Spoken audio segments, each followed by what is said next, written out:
Bien, buenas tardes. Vamos a iniciar entonces la presentación del día de hoy, que está programada para la una, resistencia antimicrobiana y uso racional de antimicrobianos. Eh, Vamos a ver un tema muy importante porque en toda formación de estudiantes de medicina que de alguna manera em, necesitan tener conocimientos básicos de cómo prescribir los antibióticos y sobre todo de cómo evitar el uso innecesario cuando no corresponda. En ese sentido, es importante que conozcamos entonces pautas básicas de lo que corresponde al uso racional de antimicrobianos y también algunos conceptos básicos de lo que es resistencia microbiana. Entonces, dicho esta introducción, es importante entonces que recordemos algunas definiciones que solemos a veces olvidar de nuestro curso de farmacología y que es muy importante conocer en el contexto pues de esta presentación. Entonces, cuando hacemos o decimos que queremos hacer un uso racional de antimicrobianos, tenemos que tener varios conceptos acá en ese sentido. Primero, que el antimicrobiano debe estar bien elegido, es decir, que yo debo saber per se qué antibiótico debo utilizar, pero conociendo también en forma, digamos, anticipada, cuál es el grupo de gérmenes que puede estar atacando a mi paciente. Por ejemplo, si yo tengo una paciente que tiene un cuadro de infección urinaria sintomática, disuria, polaquiuria, fiebre, y la paciente pues es una paciente que está gestando, entonces hablamos de una infección urinaria complicada. Y en ese sentido, lo primero que me viene a la cabeza es la etiología, y en cuanto a la etiología, lo primero que pensamos en ese contexto es infecciones por gram negativos. Y entonces es obvio que mi terapéutica va a ir dirigida contra ese grupo de gérmenes y no contra gram positivos, por ejemplo, ¿no? Entonces es importante eso tener claro de cuáles son los grupos de gérmenes que más afectan cada uno de los órganos, aparatos o sistemas. Es muy importante, eso se refiere a elegir bien un antibiótico. Pero también tiene que ver con, más adelante veremos el tema del diagnóstico correcto. El precio accesible, aunque no lo crean, el precio no debería influir en la toma de decisiones, pero lamentablemente en nuestros medios sí influye y en forma muy importante. Por ejemplo, por citar un ejemplo, la cefalosporina de tercera generación, como Ceftriaxona, una ampolla que de 1 gramo cuesta alrededor de 5 soles aproximadamente. Y una cefalosporina de segunda generación, como acetilcefuroxima, una cápsula de marca no baja de 12 o 13 soles cada una. Y además necesitamos usar dos cápsulas diarias como mínimo. Entonces, en ese sentido, muchas veces preferimos digamos, prescribir un antibiótico o una cefalosporina de tercera generación cuando con una de segunda hubiese sido más que suficiente. Pues se vean cómo el precio puede influenciar en el uso incorrecto de antibióticos. Pero también la posología es un factor importante porque, desgraciadamente, en cuanto a la posología, vamos a ver que se cometen errores casi a diario y que yo siempre evidencio en algunas recetas de consulta privada, ¿no? Antes de la pandemia, por ejemplo, yo tenía claro que venían pacientes con otro tipo de manejos. Venía un paciente diciéndome que había sido manejado por algún colega y que no había sentido mejoría con su receta. Y entonces, cuando él me dice cuál es el motivo de la consulta, pues me dice tiene una tumefacción en una extremidad, en una pierna. Y cuando le examinamos, pues efectivamente su diagnóstico era compatible con una celulitis. El diagnóstico del colega fue acertado, era una celulitis, pero me muestra la receta y entonces ahí vienen los problemas. La receta decía Ceftriaxona más dexametasona intramuscular por 3 días. Entonces, realmente me preocupó esa receta porque cuando uno analiza, pues eso vemos que realmente es preocupante porque primero la ceftriaxona no está indicada para celulitis, no es una indicación para su uso en ese contexto. Si bien cierto ceftriaxona puede cubrir algunos gérmenes que causan celulitis, este antibiótico no ha sido hecho para ese tipo de infecciones. Segundo lugar, es que están dando una dosis subóptima. Si están usando ceftriaxona, la dosis son 2 gramos cada 24. Y si fuese el caso de una infección del sistema nervioso central, como una meningitis, la dosis de 2 gramos cada 12 horas. Entonces, en ese contexto, pues, es un antibiótico mal elegido, es una dosis insuficiente y un tiempo muy corto, con 3 días. Definitivamente ningún medicamento en ese contexto, ningún antibiótico va a curar una celulitis solo con 3 días. Entonces miren cómo en una misma receta veo 3 errores juntos y a veces no eran de médicos generales. He visto recetas en médicos especialistas que obviamente no son internistas ni infectólogos y entonces me preocupa bastante esas indicaciones. Y tampoco entiendo qué hace ahí la dexametasona en la indicación. Pero realmente es preocupante porque eso no sé quién les ha enseñado. En pregrado nadie enseña esa posología, pero lo he visto en faringitis, lo he visto en otitis, lo he visto en sinusitis, y entonces no sé de dónde sacan esa dosis de 1 gramo cada 24 por 3 días y le asocian dexametasona. Esa receta no existe y es completamente incorrecta esa indicación. Eso téngalo presente también. Pero hay otro problema, es que muchas veces indicamos antibióticos en procesos virales y eso sí es mucho más grave. Casi el 80% de las infecciones respiratorias altas, y una faringitis, una faringoamigdalitis, son de etiología viral y solo un 20% lo mucho son de etiología bacteriana. Por lo tanto, de 100 pacientes que se atienden en una consulta, solo 20 deben recibir antibióticos y 80 no. Entonces, si ustedes analizan esto en una consulta privada, va a darse cuenta que es al revés. 80% de pacientes salen con una receta de antibióticos y 20% no. Y eso genera que si es un virus, obviamente el antibiótico no ejerce ningún efecto sobre ellos, pero nuestra flora, nuestra propia flora comensal que tenemos es expuesta a antibióticos y eso genera lo que llamamos presión selectiva. ¿Qué hace el germen que está siendo atacado con antibióticos? Busca defenderse y entonces genera mutaciones. Y esas mutaciones generan finalmente resistencia. Por lo tanto, no debemos tratar eh, infecciones virales como si fuesen bacterianos, porque obviamente eso va a generar que se ejerza presión selectiva y entonces genera resistencia. Por eso tratemos solo infecciones bacterianas y no tratemos infecciones virales. Eso es un ejemplo en el caso de las infecciones respiratorias altas, pero también tenemos el tema de las infecciones gastrointestinales, ¿no? Las diarreas también.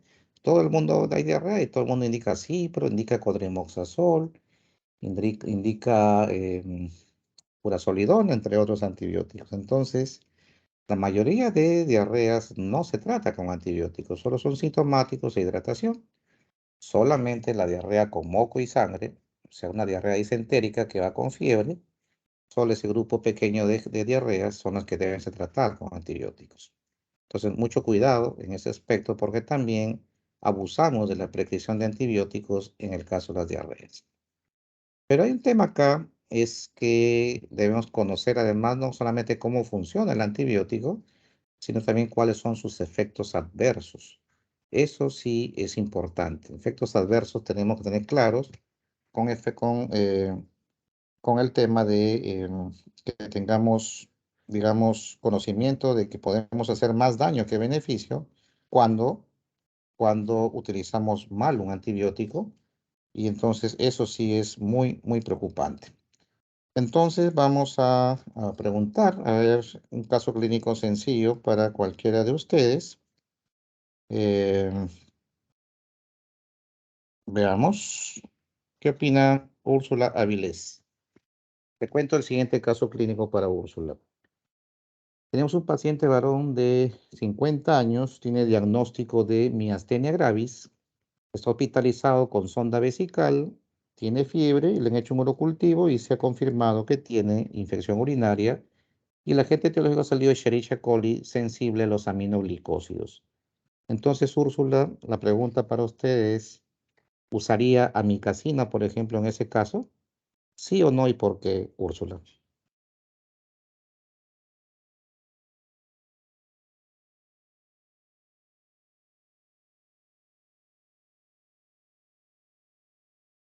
Úrsula está presente.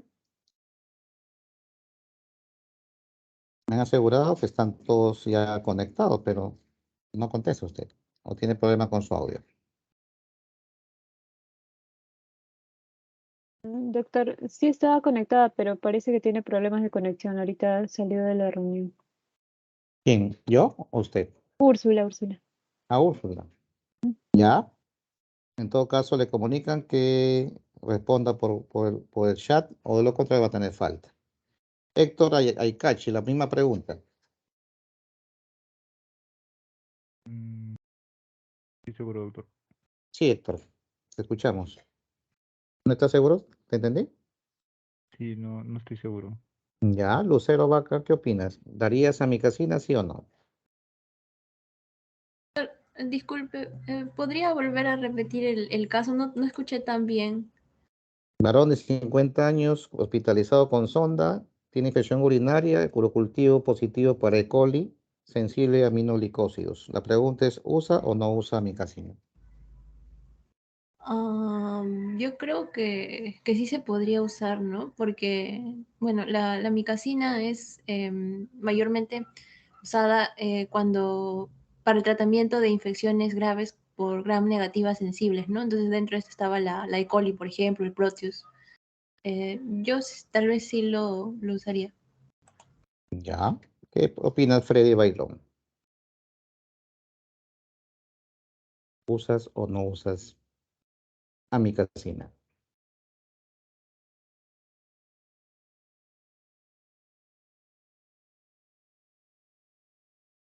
Freddy, ¿estás conectado?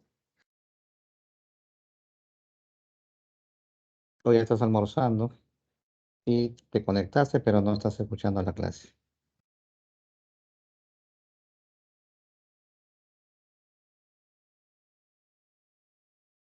También tiene falta.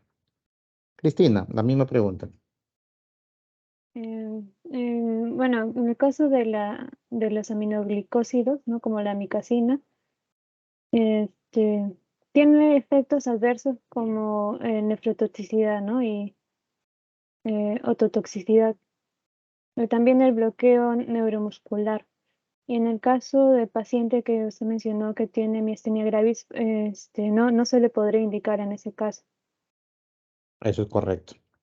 Entonces, a pesar que es un germen sensible al antibiótico que estamos preguntando, obviamente debemos conocer la toxicidad y eso es la mala costumbre que nos aprendemos del libro de farmacología, los efectos secundarios de la, las letras grandes, donde dice nefrotoxicidad, pero no leemos las letras pequeñitas, donde dice el tema de que también puede producir bloqueo neuromuscular. Efectivamente, si es un paciente con el tema de miastenia gravis, obviamente puede causar mayor daño, bloqueo y paro respiratorio, así que en ese contexto estaría contraindicado la micacina. Muy bien, Cristina.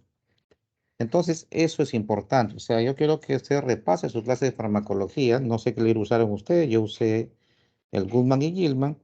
Así que es importante que estén repasando constantemente si olvidaron algunos conceptos porque eso se debe aprender para toda la vida.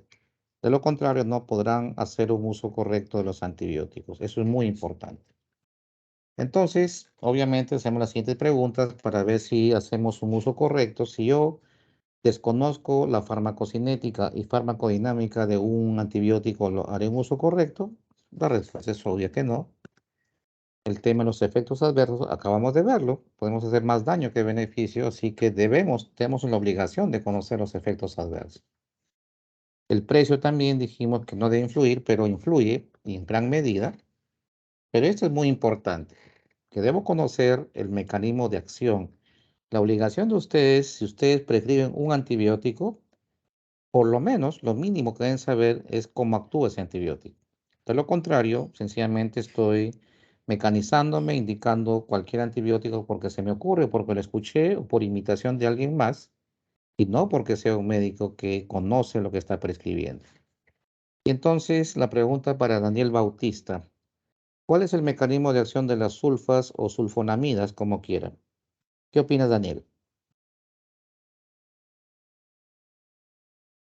Hola doctor, ¿se me escucha? Te escucho muy bien. Si mal no me acuerdo, doctor, ataca al ADN, no, perdón, a los ribosomas, me parece, doctor, de las bacterias. Para nada. Diego Becerra, la misma pregunta.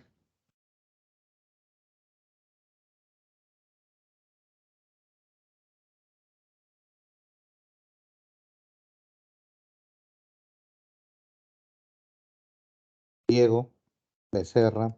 Doctor, sí, Diego me escribió diciendo que se le había ido la luz. Por eso no está en la reunión. Tercera falta. Ya. 3 en falta. Avilés, Bailón y Becerra. Alfredo Cabeza. Sí, doctor. Doctor Bailón, presente, doctor. Doctor, en el caso de las sulfonamidas o sulfamidas, su mecanismo de acción se basa en la inhibición de la síntesis del ADN bacteriano. Tampoco. ¿Se dan cuenta que las sulfonamidas son antibióticos casi tan antiguos como las penicilinas y no conocemos el mecanismo de acción? ¿Cómo pretendemos entonces prescribir antibióticos modernos si no conozco los antiguos? El cotrimoxazol, por si acaso, está saliendo a relucir actualmente en serio el problema de resistencia que tenemos, está volviendo a ser vigente el cotrimoxazol con gérmenes multiresistentes, como por ejemplo contra Stenotrophomona maltophilia, y entonces debo saber cómo actúa la sulfa. De lo contrario, seré un prescriptor más que imita o que escuchó alguna vez por ahí que se da ese antibiótico en algunas situaciones especiales. Y eso no es correcto en un médico. Y alguien me dirá, pero doctor, este es un medicamento que bloquea la síntesis de ácido fólico. Eso lo repite cualquiera, hasta el vigilante, con el respeto que les tenemos, escuchó por ahí cuando pasan visita, se lo aprendió y lo va a repetir igual, pero el médico no repite eso. El médico conoce toda la reacción química y me da con mucho detalle el tema de el mecanismo correcto. Y lo mínimo que les pido es que me digan lo siguiente, que las sulfonamidas son análogos estructurales, por lo tanto antagonistas competitivos del ácido paraminobenzoico que usa la bacteria para la síntesis de ácido fólico. Eso necesito escuchar como mínimo. Aparte pueden darme la reacción de la que evita la reducción de tetrahidro a de hidrofolato, eso ya es un tema aparte, pero por lo menos lo que les he dicho tienen la obligación de saber. Los que inhiben ADN bacteriano son los quinolonas y las rifamicinas, como la rifampicina. Y alguien habló de ribosoma bacteriano, va a depender. Algunos actúan en su unidad 30S ribosoma bacteriano, otros en la unidad 50S, pero ninguno de estos mecanismos corresponde al cotrimoxazol, o perdón, a las sulfonamidas, porque el cotrimoxazol es una combinación de una sulfa más trimethoprim. Entonces, por favor, les dije la vez anterior con su delegada que para el día de hoy necesitaba que revisen mecanismo de acción y parece que no lo han hecho. Vamos a continuar. Entonces, como ya se conectó el alumno Becerra, perdón, Freddy Bailón, entonces, Freddy, la pregunta es, ¿cuál es el tratamiento de elección en la toxoplasmosis? Te escuchamos, Freddy.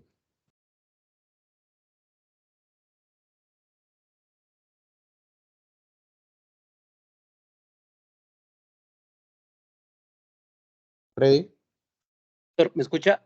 ahora sí.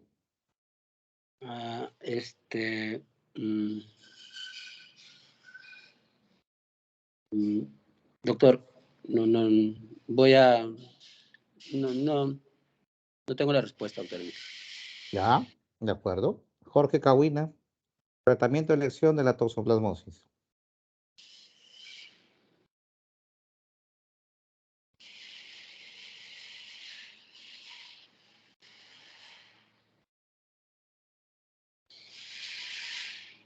Jorge, Sí, doctor, pero ahora sí le escucho. no lo revisaba. Ya. Bueno, si ustedes revisan y cualquiera de ustedes está googleando en este momento, va a encontrar que el tratamiento de elección es la combinación de pirimetamina más sulfadiazina. Eso lo van a encontrar en este momento. Pero malas noticias, estas drogas no están disponibles en el país, ninguna de las dos. Hace años atrás, cuando había la malaria falciparum en la costa norte y era sensible a un medicamento que se llamaba Fansidar, que combinaba dos drogas, combinaba la pirimetamina más sulfadoxina, era la combinación. Sin embargo, de todas las sulfas, la sulfadoxina no tiene cobertura contra toxoplasma. Solamente sirven el sulfametoxazol, que está en el cotrimoxazol, y la sulfadiazina, que no existe en el país. Por ese motivo es que utilizamos el cotrimoxazol, que contiene sulfametoxazol, y le agregamos clindamicina, y esa combinación tiene una tasa de curación cercana al tratamiento de elección. Otro ejemplo es, por ejemplo, estrongiloidiasis. El tratamiento de elección hasta algún tiempo atrás fue el tiabendazol. Esa droga tampoco está disponible en el país y por eso usamos ivermectina, que sí sirve para a este germen y no para el COVID-19, como muchos siguen creyendo. Y entonces va bien con ivermectina. Y ese es el tema. O sea, sucede que a veces nosotros revisamos las últimas guías que aparecen a nivel mundial y entonces sabemos que el tratamiento de elección es tal o cual antibiótico, pero cuando ustedes van a prescribirlo, se encuentran que o es demasiado costoso, el paciente no lo puede comprar, o el paciente es alérgico o intolerante al mismo, o sencillamente, como lo que hemos mencionado, no existe en el país. Y entonces debemos conocer alternativas que ofrecerle a un paciente en el caso de que no haya el tratamiento de elección. Eso es hacer un uso correcto de antibióticos. Obviamente ya dijimos que hay que evitar el uso de antibióticos innecesariamente en procesos virales, pero también usamos bastante antibióticos en veterinaria y eso también genera mutaciones que pueden llegar al ser humano. Alguien me dirá, pero ¿qué tienen que ver los animales con el ser humano? Tiene mucho que ver porque así como hubo la gripe porcina, que era el virus de la influenza que llegó al cerdo, mutó en el cerdo, se volvió más virulento, volvió al ser humano más agresivo y mató a mucha gente, igual puede pasar con las bacterias. Así que en ese aspecto tengan mucho cuidado, porque nosotros consumimos muchos productos animales. Así que tengamos cuidado en eso. Y esto es lo importante también, quizás lo más importante es el razonamiento diagnóstico correcto, es decir, que lo que les dije antes, ¿no? Yo debo tratar infecciones bacterianas y solo en esos casos de tratamiento antibiótico. No tratemos infecciones virales y esa es la mala costumbre en un consultorio privado, que viene un paciente con dolor de garganta, fiebre, y le encuentra la faringe congestiva, dice, faringitis aguda, le dan amoxicilina, otro le dan acitromicina, otro le dan amoxiclavulánico y otros incluso dan levofloxacina. Y realmente exageraciones de antibióticos que no ameritan, puesto que eso se trata de un clásico ejemplo de una faringitis viral. Entonces tengan mucho cuidado en ese aspecto. El razonamiento diagnóstico correcto lleva al tratamiento correcto, pero si hago un diagnóstico incorrecto, por supuesto que el manejo también lo será. Por eso la importancia de saber bien el tema de cuándo tratar y cuándo no tratar quizás sea más importante. Y entonces vamos a recordar algunos aspectos farmacológicos que también les pedí que revisen, así que espero que lo hayan hecho. ¿Qué opina Albeniz Orestes Campuzano? ¿Qué es el MIC Orestes? O tu nombre es Albeniz, me parece. Doctor, Sí, Albeniz, ¿qué es el doctor, MIC? Pues no me digas la definición, porque ya está acá, lo estoy señalando. No quiero que me digas lo que significan las siglas, sino cómo interpretas el MIC. ¿Qué entiendes por MIC? doctor, lo que pasa es que no veo la pantalla, pero no sé si... La concentración mínima inhibitoria, ¿qué es? ¿Cuál es la definición? ya, es la concentración que se necesita para que el fármaco logre su efecto terapéutico. Frío. Catherine Cárdenas. La misma pregunta, ¿qué es el MIC?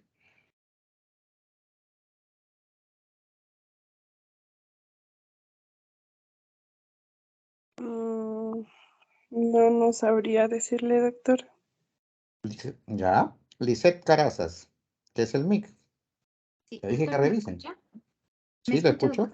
Sí, Lisette, Ya. adelante. El MIC es la mínima concentración que va a tener un antibiótico o un fármaco para que la bacteria se pueda inhibir en un 99% con respecto a su crecimiento. Ya, eso es correcto. Esa es la definición correcta. Y acá lo vamos a entender porque no es que el MIC a mí se me ocurre pedirlo porque tengo ganas de conocer el MIC. Tiene una explicación. Primero, aclaremos lo que mencionó Lisette, que está muy bien lo que ha respondido, y acá vamos a entender mejor con esta gráfica. Todos estos tubos de ensayo son medios de cultivo. Todos tienen un mismo medio de cultivo. Y a todos les voy a inocular la misma cantidad de unidades formadoras de colonias de una misma bacteria. Todos tienen el mismo germen en la misma cantidad. Y a todos, excepto a este de la derecha, que se llama control, a este no le voy a inocular antibiótico. Le voy a inocular a partir de este segundo hacia la izquierda y como ven, en concentraciones que van aumentando en progresión geométrica. Estos tubos que están granulados significa que hay crecimiento bacteriano. Los tubos que ven lisos son los que ya no hay crecimiento bacteriano. Entonces, como ha mencionado Lisette, vemos que este tubo ya no hay crecimiento, ya está liso, y esto se ha logrado por una concentración del antibiótico. Entonces, la mínima concentración de un antibiótico que inhibe el 99% del crecimiento bacteriano, eso es el MIC. Y se grafica en microgramos por mililitro. Esto es el MIC. La mínima concentración de una droga, en este caso un antibiótico, que inhibe el crecimiento del 99% de las bacterias. Entonces, tengamos claro eso. Y entonces significa que si un antibiótico tiene un MIC bien bajo, a menor MIC, significa que es más sensible, o sea que va a responder el germen porque necesita poca concentración de antibiótico para inhibir su crecimiento. Si tenemos un MIC muy alto, significa que más bien la bacteria es resistente porque requiere altísimas concentraciones y muchas veces no alcanza para inhibir el crecimiento, como vemos acá. Entonces, a menor MIC, más sensible el germen, a mayor MIC es resistente. Eso tengámoslo claro. Pero ¿para qué me sirve? Dirán, pero ¿eso qué me interesa en la práctica? Interesa mucho, doctores. Porque, primero, que a veces cuando me reportan los clásicos resistente, intermedio, sensible, resulta que ahora por la alta resistencia sale todo resistente y por ahí aparece uno que sale intermedio. Entonces yo necesito saber el MIC de ese intermedio, porque si el intermedio me sale 4 o 8, entonces está cercana a la parte sensible. Si yo subo la dosis del medicamento, podría romper la resistencia y hacerlo sensible. Entonces sí podría usar ese medicamento que es intermedio. Pero si el MIC me lo reportan como 64, pues así yo le dé 1000 veces la dosis, no va a responder nunca. Y entonces eso es un primer uso del MIC. Y en segundo lugar, cuando ya me reportan el MIC y veo que hay más de un antibiótico que salga sensible, entonces yo tengo que mirar el MIC. Y el que tenga menor MIC es el que voy a usar porque es el que va a funcionar mejor, puesto que es más sensible. Entonces, para eso me sirve el MIC. Pero obviamente, pues tengo que saber que si es una droga bactericida en lugar de un bacteriostático, si está accesible, si no es alérgico el paciente al medicamento, si lo pueden comprar o está disponible en el CIS, y hay una serie de cosas que tenemos que definir ahí para ver cuál antibiótico va a recibir el paciente. Lo ideal es que sea un bactericida y que sea el que tenga menor MIC para poder tomar la decisión correcta. Para eso me sirve esto. No es porque se me ocurre a mí que ustedes tienen que saber eso. Muy importante que ahora en adelante todos los cultivos que pidan siempre lo reporten con el MIC con una forma automatizada tipo Bactec para que ustedes puedan tener las decisiones correctas de un antibiótico. ¿Ya se acopló Úrsula Vilés o todavía sigue ausente? ¿Qué dice Cristina? ¿Se comunicó con usted? Sí, doctor, como me dijo, tiene problemas de red. Parece que no se va a poder conectar. Perfecto. Entonces ya confirmamos la falta del día de hoy.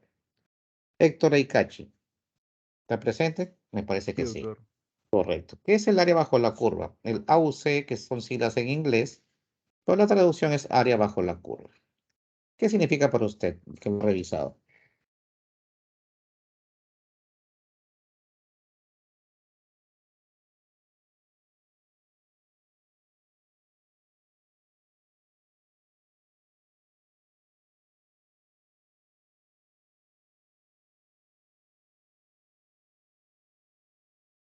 ¿Nada, Héctor? ¿Sería la exposición del medicamento? No, para nada. Lucero, vaca. Área bajo la curva, ¿qué es? Bueno, esto es cuando la cantidad del medicamento, de un medicamento, cuando llega a la circulación sanguínea, ¿no? Bueno, más o menos así, recordaba. Algo cercano, pero ni siquiera tibio. Pero vamos a aclararlo acá, porque el gráfico está ahí. Miren, el área bajo la curva es una relación logarítmica en realidad que correlaciona dos variables. Uno es la concentración de una droga en un tiempo determinado. Concentración versus tiempo. Y acá, ¿cómo lo traduzco? Significa que aquí en el punto cero yo doy una dosis inicial de un antibiótico y este va a llegar hasta una concentración máxima. Y luego, por efecto de su metabolismo hepático, renal o el que fuere, va a empezar a disminuir progresivamente su concentración hasta llegar a cero si es que no se da otra dosis. Pero en ese tiempo que ha subido la concentración, va a lograr cruzar el MIC, que aquí está en rojo. ¿Sí? Sobrepasa el MIC hasta la concentración máxima y luego baja. Entonces significa que esta área bajo la curva es esta área que está por encima del MIC y por debajo de la concentración máxima. Esto indica que definitivamente mientras más tiempo yo logre tener la concentración del antibiótico en esta área, va a ser mucho más factible que yo pueda tener la posibilidad de que se cure el paciente del proceso infeccioso. Porque si yo permito que la concentración baje por debajo del MIC, ¿qué va a pasar? Que va a haber mutaciones y por lo tanto va a haber resistencia. Y ojo, doctores, eso, por favor, téngalo presente en este momento y nunca lo olvide. La resistencia es un proceso dinámico, no es un proceso estático. ¿Qué significa? Que yo aquí en el punto cero vi mi antibiograma y me sale que el germen es sensible al antibiótico que voy a prescribir y yo contento le prescribo una dosis que no es la correcta y entonces como doy 1 gramo de cetrazona cada 24, como esos colegas que mandaron sus recetas, y entonces el antibiótico va a estar en esos niveles y por aquí va a haber mutaciones y durante el tratamiento el germen mutó, se hizo resistente y el paciente se murió. Y ustedes se preguntan, ¿pero por qué se murió? Se le dio el antibiótico correcto. Pues no tuvimos la certeza de que el paciente tenía que recibir la dosis correcta y llegar a concentraciones adecuadas en sangre para poder asegurar la curación de la infección. Eso es muy importante. Incluso ahora ya no es suficiente con estar por encima del MIC, porque vean acá, esa primera línea punteada es el MIC.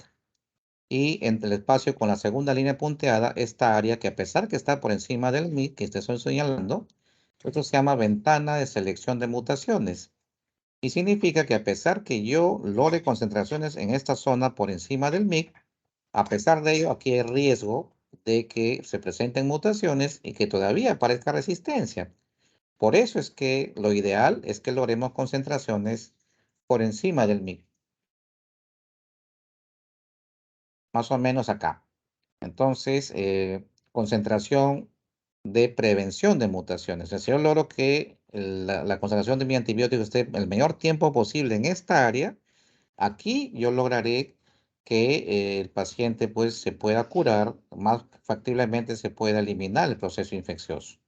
Por eso ahora hay nuevas estrategias, por eso es que ahora dicen dosis de carga más alta en la primera dosis para lograr concentraciones más altas, infusión continua, el tema de duplicar las dosis, etcétera, etcétera. Hay varias estrategias justamente para lograr que tengamos estas concentraciones que son las más adecuadas.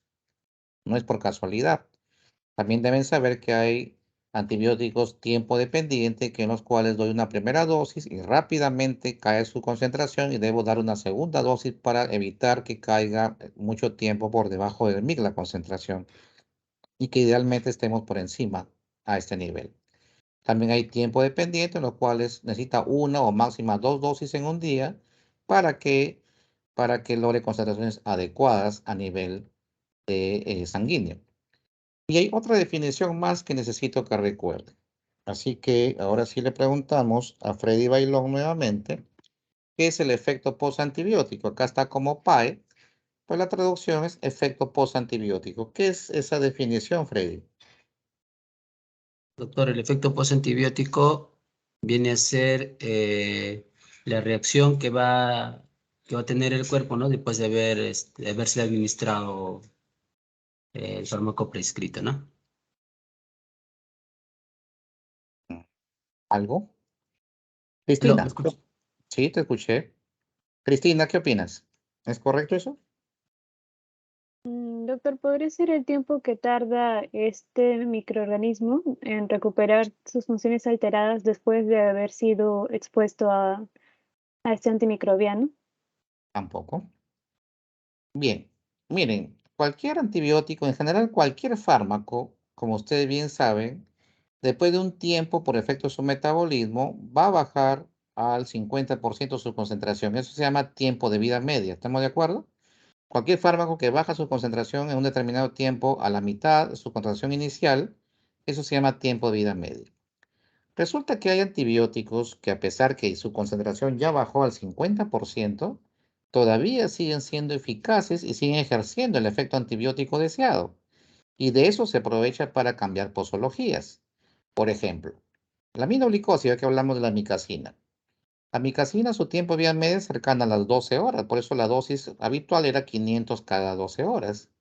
Pero como tienen efecto postantibiótico prolongado, ahora indicamos 1 gramo cada 24. Y entonces, en teoría es menos tóxico porque expongo al paciente a un solo pico máximo de concentración en lugar de 2.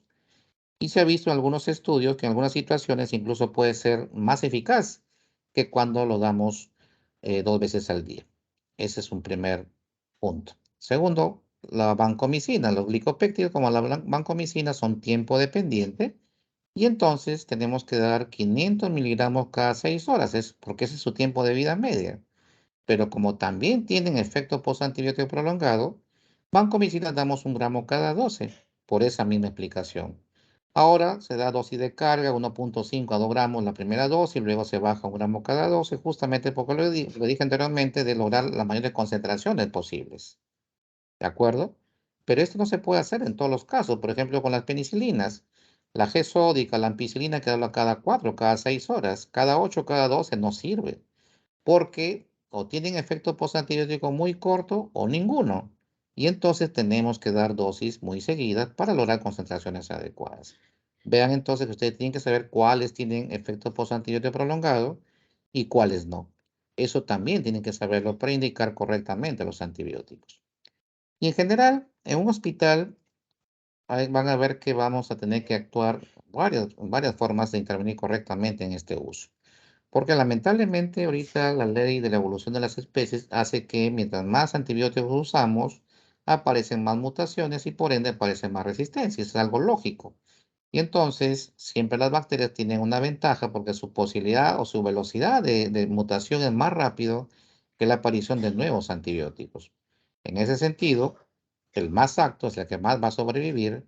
Y de hecho, les tengo una mala noticia, ya perdimos la guerra contra los gran negativos y estamos camino para perder la misma contra los gran positivos. Malas noticias para ustedes. Cuando ustedes sean internos o residentes, la mitad de antibióticos que usamos en este momento ya no servirá para ustedes, con toda seguridad. Malas noticias. Y entonces, hay varios ejemplos de esa resistencia cómo ha ido. Es algo rápido, no piensen que ha sido algo lento. Miren, neumococo. Cuando yo estaba en pregrado como ustedes, hace poquitos años, todas las neumococos eran sensibles a penicilina. Tratamos la neumonía con penicilina más cloranfenicol, nos ha sido excelente. Ahora ningún neumococo responde a penicilinas. Malas noticias. Después apareció el MRSA. Y cuando hay MRSA, ya oxacilina, dicloxacilina se caen porque ya no sirven. Después aparecen en los hospitales las pseudomonas aeruginosa multiresistentes, productores de carbapenemasas, a tal punto que en todas las UCIs de los hospitales nacionales, todas las UCIs, tienen pseudomonas resistente a carbapenemas. Malas noticias. Y están apareciendo enterobacteriáceas también multiresistentes, como por ejemplo Klebsiella, Proteus, E. coli, que son resistentes a muchos antibióticos. Enterococo resistente a vancomicina ya lo hay, sobre todo Enterococo faecium, Enterococo fecalis un poco menor, pero ya existe. Otros más como Enterococcus maltophilia, etc. Hay más bacterias que resistentes. Entonces esta resistencia aumenta sobre todo cuando usamos el antibiótico en veterinaria, cuando usamos esas prescripciones médicas inadecuadas que acabo de mencionar, dosis subóptimas, tiempos muy cortos, indicaciones de antibióticos en procesos virales, todo eso son prescripciones inadecuadas. Además hay un problema, la automedicación del público y la venta sin receta médica es un problema que también se tiene que intervenir porque muchos personales de farmacias que no son químicos y no son técnicos de farmacia prescriben antibióticos sin que tengan digamos, la autorización para hacerlo, pero lo hacen muchas veces. Entonces, ¿cómo controlamos la resistencia? En un hospital, por ejemplo, hay que prevenirlas. Pero si a pesar de las medidas de prevención aparecen, hay que controlarlas. Pero a nuestro nivel, como prescriptores de antibióticos, tenemos que tener un control correcto del uso de los antibióticos. Y para eso en el hospital existe un programa que se llama PROA, Programa de Optimización de Uso de Antibióticos, en los cuales, de resumo, es un médico especializado, generalmente es un infectólogo o otro especialista capacitado que tiene su equipo, en los cuales lo que hacen ellos es organizar un listado de antibióticos que se llaman o antimicrobianos de reserva, que son los más costosos, los más potentes, los que pueden causar mortalidad, y entonces son medicamentos que los voy a restringir en su uso, de tal manera que el servicio que quiere usarlo tiene que pedir autorización a este comité para poder utilizarlo. El responsable va a evaluar el caso si el servicio que lo está solicitando tiene que ver con el tema de que si está, digamos, de acuerdo con el uso, autoriza y sigue con su uso, y si no está de acuerdo, se genera digamos, sugerencia o de alternativa en qué antibiótico debería usar. Esa es la función del PROA.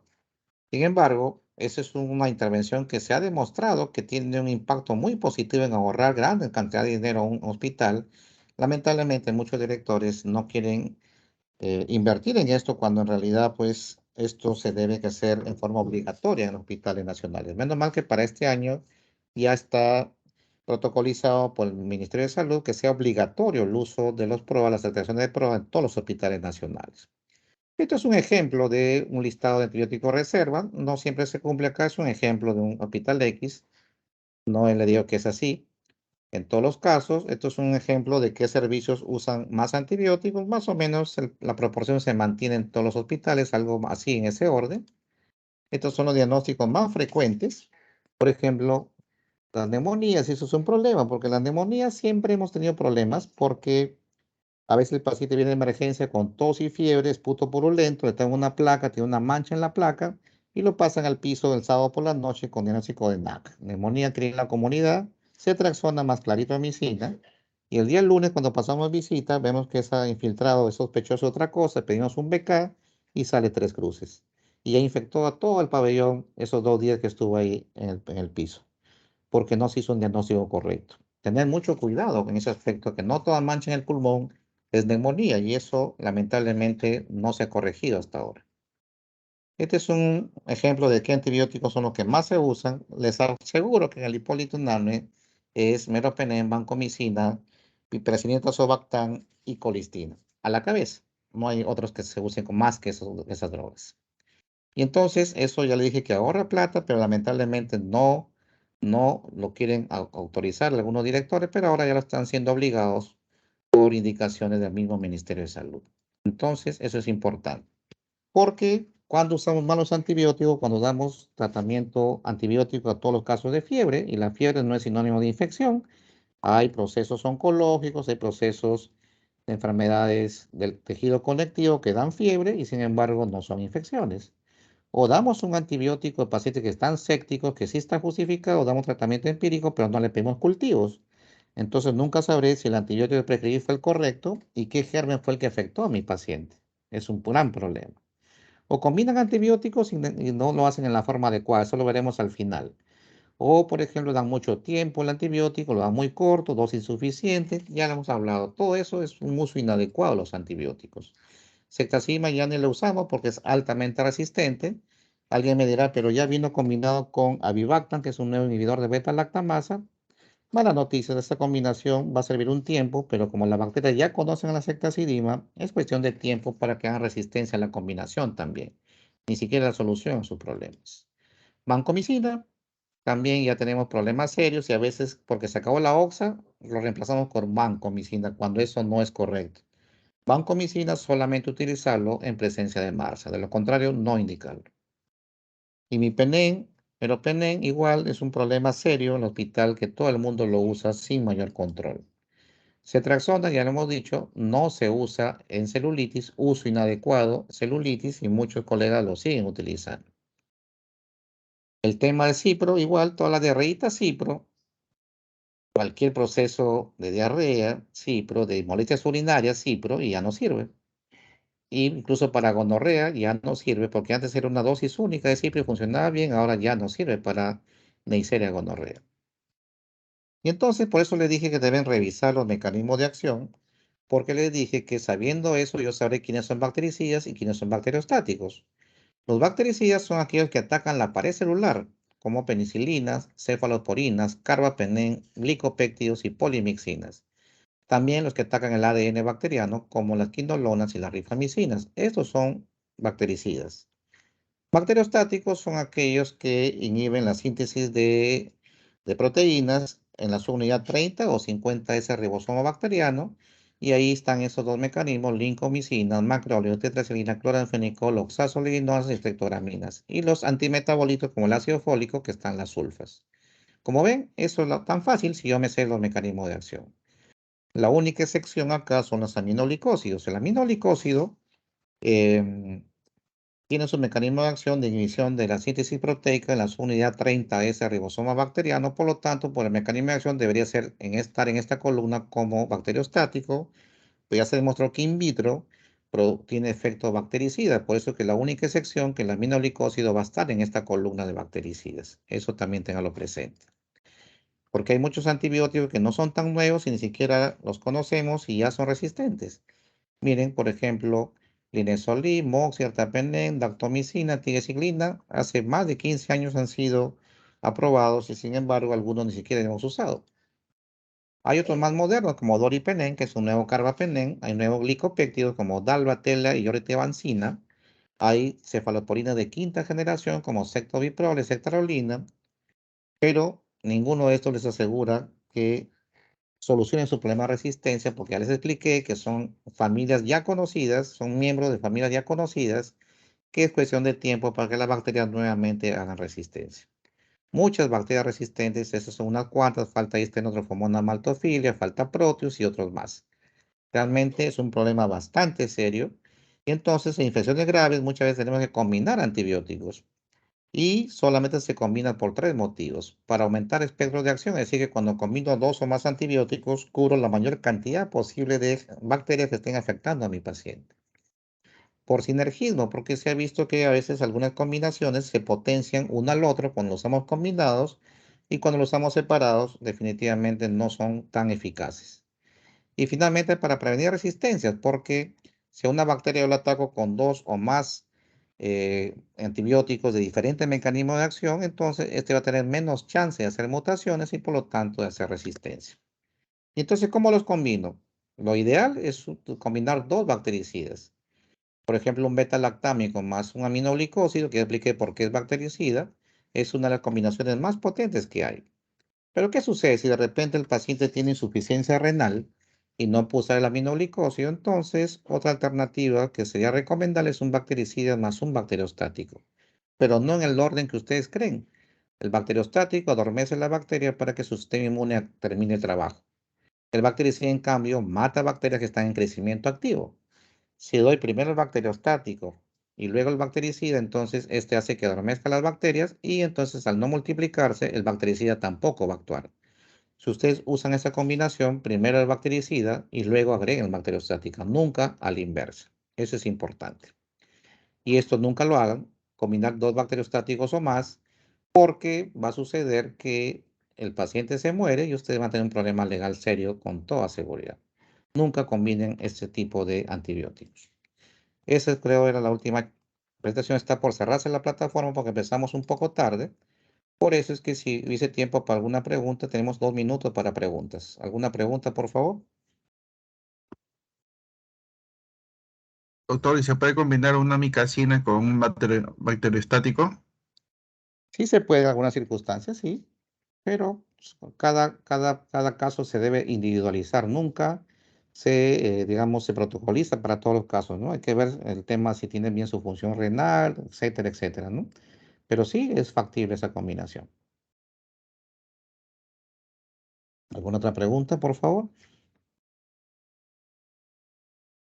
Entonces, nunca se Doctor, conectó. Sí, doctor, Freddy. una consulta. En el caso del uso de la ceftriaxona, ¿se puede usar cada 12 horas 1 gramo también? ¿O se tiene que poner 2 gramos definitivamente en una sola dosis? Por ser concentración dependiente, se sugiere que sean los 2 gramos en dosis única. Dosis única. Ujú. Ya, gracias. Bueno, ya se acaba. Ya en unos segundos se va a cerrar la plataforma. Agradezco por la atención.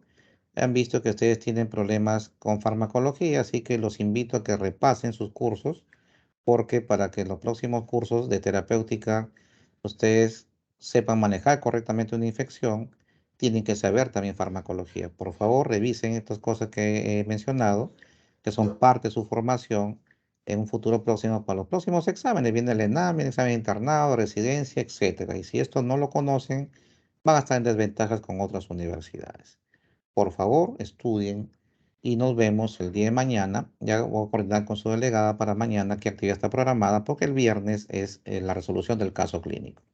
Bien, entonces gracias y Doctor, buenas tardes. Sí, se va a cortar Cristina. sí, Por sí, interno ya disculpe. me coordinamos. Ok, ok. Perfecto. Gracias.